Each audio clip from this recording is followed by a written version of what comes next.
Bryant closed in September of 2020.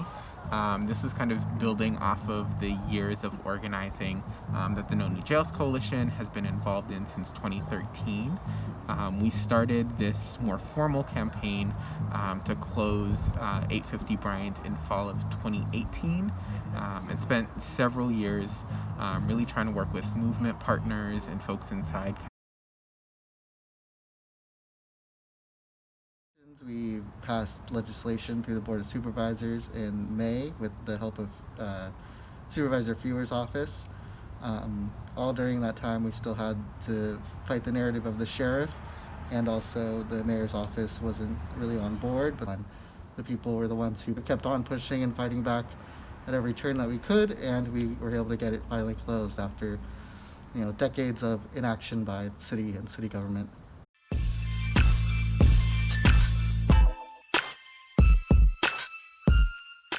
Yeah, so the campaign to shut down AFD grew out of the call from San Franciscans not to take money from the state to rebuild 850 Bryant. Originally, the city wanted to rebuild a jail there in the courts, but we said no, we don't want anything to be replacing it. We want that building to be torn down.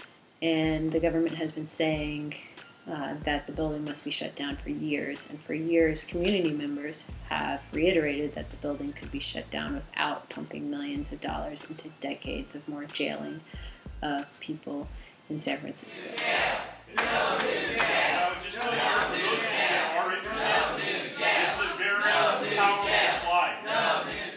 Plan to build a jail was baked into the capital plan by city management.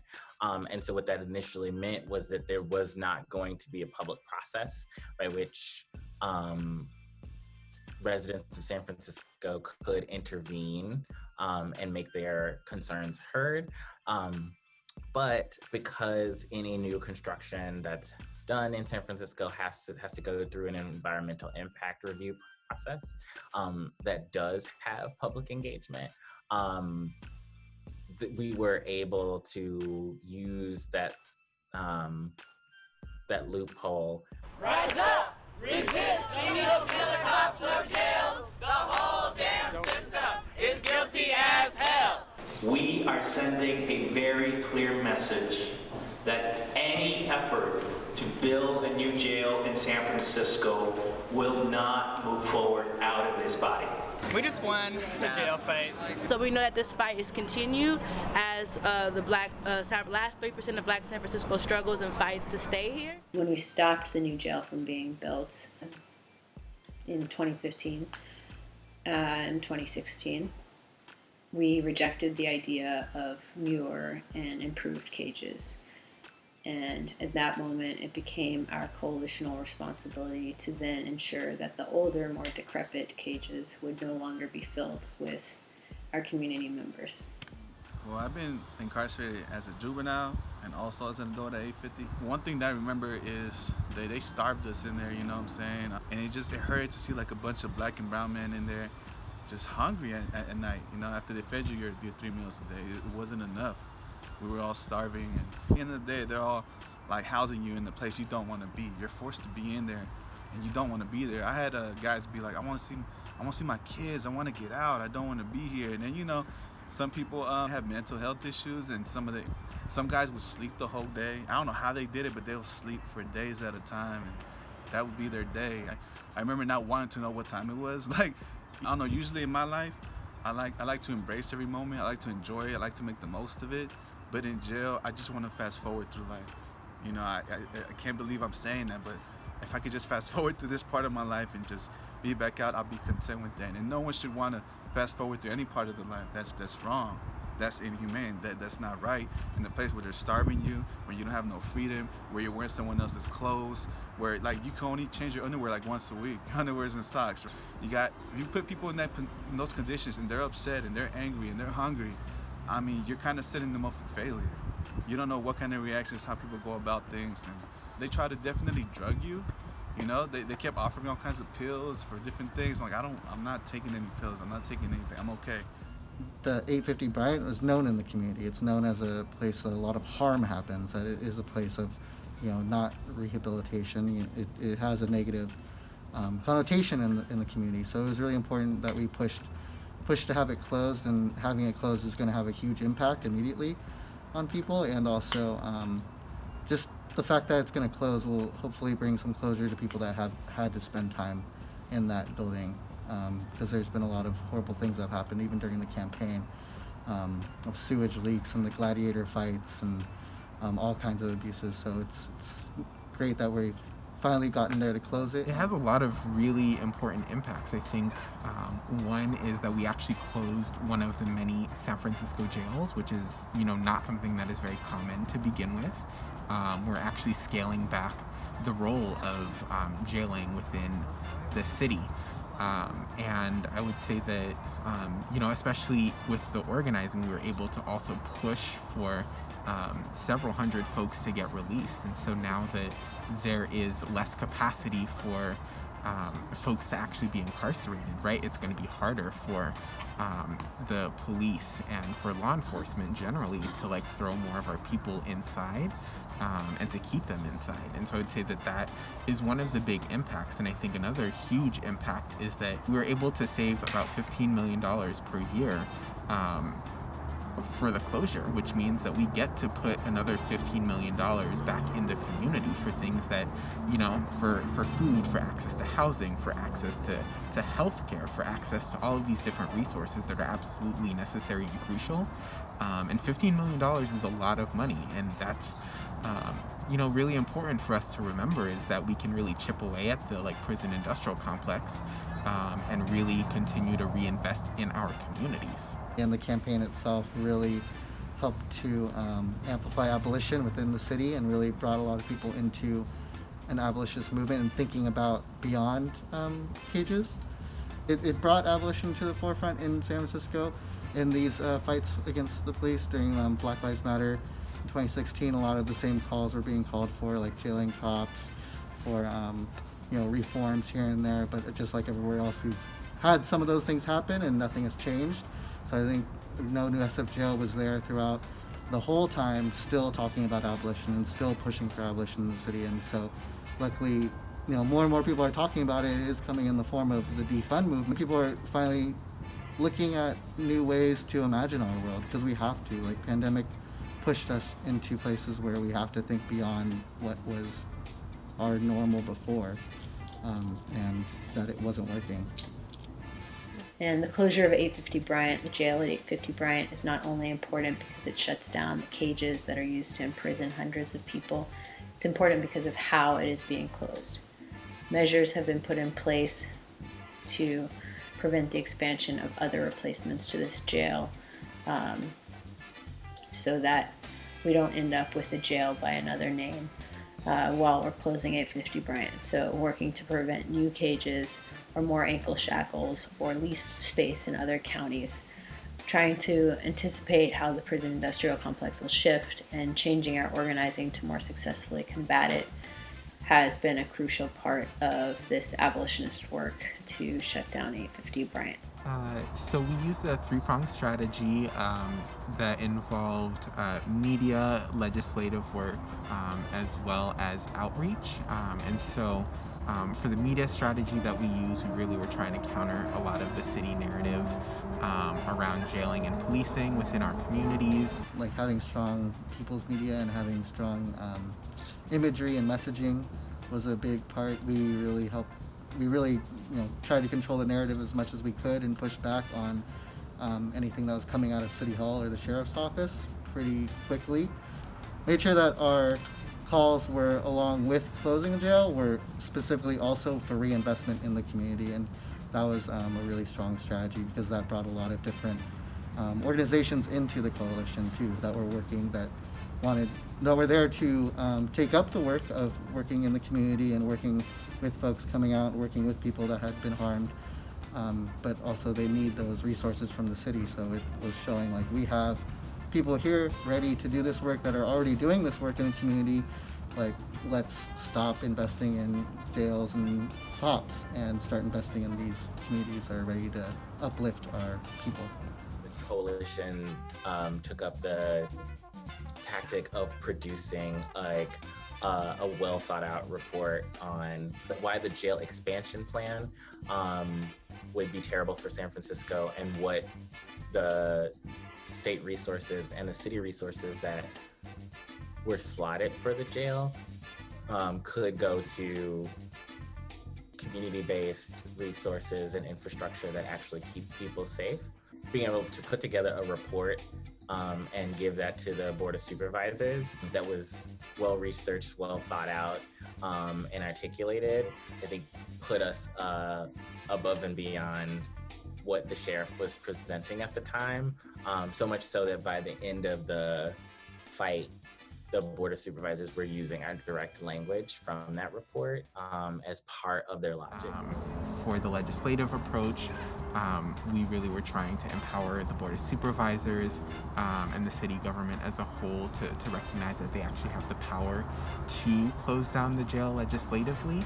The third strategy is around outreach, and so really trying to mobilize and build power within our organizations throughout the Bay Area, working with directly impacted folks, so visiting folks on the inside, getting their feedback, bringing their testimony to the Board of Supervisors to really make sure that their voices are really at the forefront and incorporated into our campaign as well. And I would say that another really big strategy was just mass mobilization. So thinking about 415 Day, April 15th, and that being a just really significant day within San Francisco, and how we were able to mobilize hundreds of folks to call the Board of Supervisors when we had legislation that was being drafted and introduced to the board that needed to be voted on, and folks were willing to, call, email, and really just make sure that they were advocating on a citywide scale to make sure that we could close 850 Bryant. And so I would say that those were kind of the really big strategies that we used. There was an important shift in the campaign towards not only challenging the continued existence of the jail, but relating that to an increase in policing in San Francisco, in particular the policing of houseless people and people of color. As we know, one of the central functions of the jail in San Francisco. That shift strengthened the coalition's alliances, more deeply challenged any presumed legitimacy of imprisonment that the government of San Francisco and others spoke towards, and it further exposed the racism, classism, and ableism of the entire system, not just the jail. And Mario Woods was a San Francisco resident who had been cycled in and out of 850 and struggled with mental health issues, and he was unfortunately murdered by SFPD, and this was during the height of the Black Lives Matter moment in 2015. Because the coalition has strong prison industrial complex abolition politics, and so understood the connections between policing and jail expansion.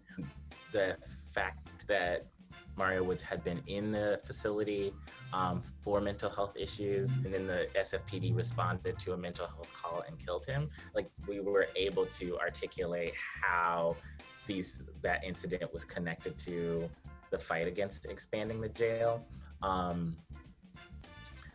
and sort of use it as a lightning rod to pressure decision makers, especially the Black city council members at the time.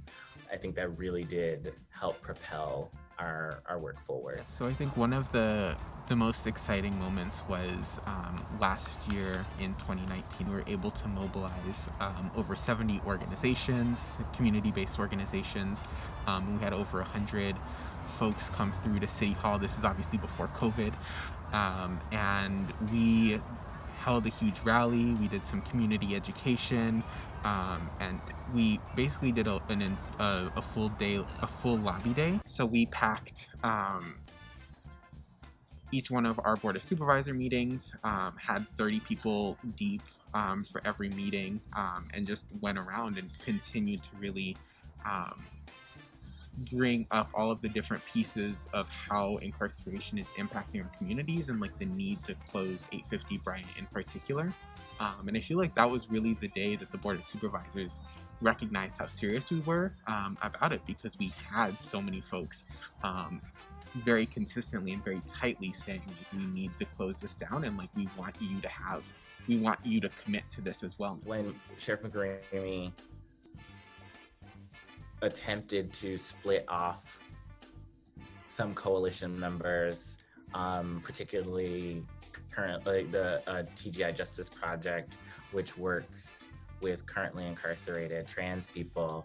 And the issue around currently incarcerated trans people at the time was the carceral feminist push for trans-specific prison and jail units.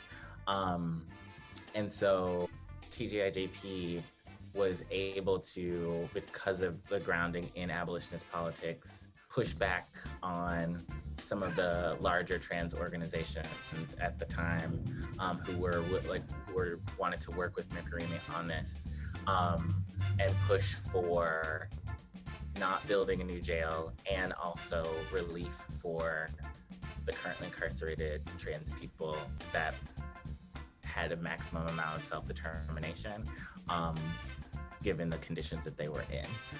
So I think that was a significant moment both for TGIJP, but also for the broader coalition about how to keep from being fractured by our opponents. Some lessons are that, this fight, it takes many years for this to happen, is in a lot of ways, right? The conditions are shifting over time, and our campaigns need to be able to respond to the various needs that are emerging over time. And so I would say that assessing your conditions, being able to refine your strategy, continuing to do movement building and relationship building within your coalition, and also bring more folks into the movement space, but also be really intentional about how you're bringing folks into the space. Organize as much as you can with folks that are immediately impacted by the work that we're doing and by the prison industrial complex.